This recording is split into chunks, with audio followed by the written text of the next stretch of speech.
A modern soldier carrying 15 kilograms of armor overheats in 20 minutes. The ceramic plates only last 5 years. Mobility is so limited that basic movements become challenges. Now look at a 16th century samurai. 25 kilograms of perfectly distributed armor, integrated natural ventilation, a design that allowed full movement and lasted for generations. When muskets arrived in Japan in 1543, Japanese armorers simply adapted the design they already had and created bulletproof armor. 700 years before modern vests, the samurai had already solved problems that military engineers face today. What makes 16th century armor smarter than billion-dollar technology? Prepare to have everything you know about body protection completely shattered. Samurai armor wasn't just metal strapped to the body. It was a biomechanical engineering system that took 400 years to perfect. While European knights wore solid plates that turned them into immobile tanks, the Japanese created something radically different. The concept was lamellar armor, small plates of metal or hardened leather called kozane, each measuring 5 centimeters by 6 centimeters. These plates were perforated, lacquered to resist water, and tied together with silk cords in specific patterns.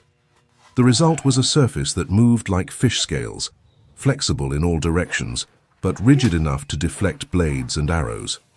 Modern armor does the opposite. A ballistic vest creates rigid protective points on the chest and back, but completely sacrifices lateral mobility. The philosophy is to stop the projectile through brute force, absorbing the energy. This works, but the ceramic plates break on impact. That's how they work, like a car's crumple zone. Once broken, they need to be replaced. Worse, these plates develop microfractures simply from being used, even without being shot. Wearing a tight vest creates stress on the material, which degrades protection over time. Most have a lifespan of only 5 years, even when stored under ideal conditions. When the Portuguese arrived in Japan in 1543 bringing muskets, Japanese armorers didn't panic. They looked to the technology they'd had for centuries and made minimal adjustments. Thus was born Tameshi Gusoku, literally bulletproof armor. The Japanese took chest plates, increased the thickness in critical areas, and then literally shot at them during manufacturing to ensure they would withstand the test. If it passed the test, the armorer stamped the bullet mark as a certificate of quality. This was in the 16th century. They were doing ballistic quality control 400 years before Kevlar was invented, and they did it without sacrificing mobility or overall weight. The Tosei Gusoku armor weighed about 25 kilograms complete. A modern American soldier carries 30 to 45 kilograms of equipment with 15 kilograms of armor alone. The difference is that the samurai distributed weight throughout their bodies through a suspension system that modern engineers are still studying. Weight distribution was a masterpiece of biomechanics. The main component, the DAU, protected the torso but didn't hang from the shoulders like a modern vest. It was supported at multiple points: shoulders, waist, and hips. Below hung the kusazuri, thigh protection sections made of lamellar plates that moved independently. They were suspended by specific cords called yurugi ito that allowed full leg movement while maintaining protection.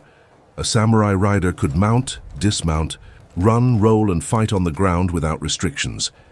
Compare this to a modern soldier trying to get into a prone firing position using a plate carrier with side plates. The rigidity limits torso rotation and lateral flexion to the point that basic movements become challenging. This isn't theory. It's a documented problem in military operations. Soldiers regularly remove side plates in the field because they interfere too much with mobility, leaving flanks unprotected. The samurai design never forced this choice because it was built from the beginning to prioritize movement. And you? Which aspect of armor design do you think is most important in real combat? Maximum protection or mobility and resistance? Leave your opinion in the comments. But intelligence goes beyond mobility. Consider the thermal problem. A modern vest is essentially several layers of synthetic material tightly fitted to the body. Kevlar doesn't breathe. When you add ceramic or steel plates, you create zones of intense heat. In hot environments, soldiers begin to suffer thermal stress in less than 30 minutes. The temperature rises, sweating increases, and Kevlar absorbs moisture, Kevlar can retain up to 5% of its weight in water, adding weight and compromising fiber integrity. Samurai solved this in the 12th century. Lamellar armor, by design, creates ventilation channels between each plate. Air circulates through the armor naturally as the warrior moves. More importantly, the plates don't touch the skin directly.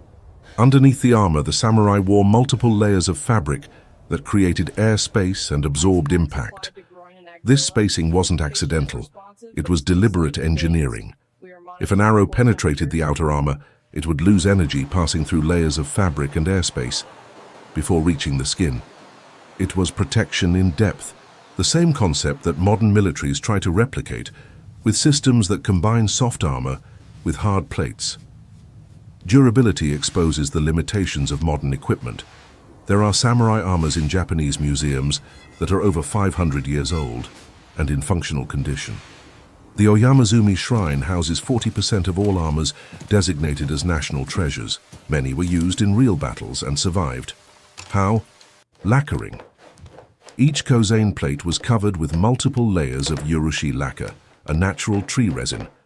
This lacquer waterproofed the metal and leather and created an extremely hard, corrosion-resistant surface. The lacquer hardened leather fibers until they were almost as rigid as metal, but a fraction of the weight. Skilled armorers spent months applying layers until the desired thickness was achieved. The result was armor that could be worn in the rain, stored for years, passed down from father to son, while maintaining its protective properties. Modern ballistic plates are different. Ceramic is fragile by nature. It needs to be stored at a controlled temperature, protected from humidity and impacts. Exposing ceramic plates to extreme temperature cycles accelerates the formation of microfractures. Even polyethylene plates degrade under UV exposure. Manufacturers recommend replacement every 5 years, even if it has never been used. This is not planned obsolescence, it is a fundamental limitation of the materials. Modularity was revolutionary. A complete Tozei Gusoku armor consisted of dozens of separate components. Do for the torso, kusazuri for the thighs, kote for the arms, sanit for the shins, kabuto for the head. Each piece could be removed or replaced independently. If a samurai fought on foot in rough terrain, he removed shin guards for greater mobility. If defending a fortification where mobility was less critical, he added extra plates. If a piece was damaged, only that section needed to be repaired, not the entire armor. This concept only began to be implemented in Western armor in the last 20 years with modular plate carriers. Systems like the US Army's modular scalable vest finally adopted the philosophy of allowing soldiers to adjust protection based on the mission. But even modern systems are limited. You can add or remove plates, but the basic structure of the vest remains. Samurai armor went further. It was possible to completely reconfigure appearance and function depending on the need. Facial protection demonstrated a sophistication that modern equipment rarely achieves. The menpo covered from the cheekbones to the chin, often sculpted into terrifying demonic designs. But it wasn't just psychological. It protected the jaw and lower face, vulnerable areas, while leaving unobstructed vision and allowing normal breathing. The design curved away from the face, creating airspace that helped disperse impact. Modern soldiers in combat zones often don't wear facial protection because it interferes with aiming, communication, and breathing. Ballistic visors exist, but they are heavy, restrict field of vision, and fog up easily. The menpo solved all these problems 400 years ago using simple geometry. Some designs included an internal tube that channeled breath downwards, reducing fogging and keeping the warrior's face cooler. The ability to repair in the field was dramatically superior. If a binding cord broke during battle, a samurai could tie a temporary knot and continue fighting. If a plate broke, it was removed and replaced without compromising the entire armor. Components were standardized within each armor school, meaning that pieces of different armor could be interchanged. Compare this to modern ceramic ballistic plates. If one cracks, which happens with any significant impact, the entire plate needs to be replaced. There is no field repair. There is no partial replacement. The plate becomes dead weight, offering compromised protection until it can be replaced, which requires supply logistics. A samurai could maintain functional armor for decades with basic maintenance and access to simple materials. leather, silk, lacquer. A modern soldier is completely dependent on industrial chains to replace critical components. The psychology of design also mattered. Samurai armor was not just equipment, it was a symbol of status, identity, and intimidation. The kabuto often featured elaborate crests that identified the warrior from a distance.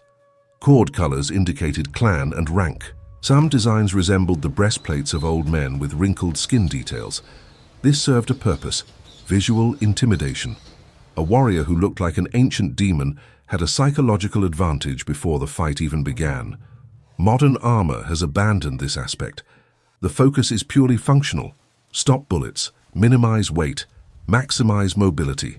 The result is generic equipment that neither inspires nor intimidates. If you enjoyed discovering how samurai engineering was centuries ahead of its time, leave a like and subscribe to the channel so you don't miss any more fascinating facts about the samurai and their methods that continue to influence military design to this day.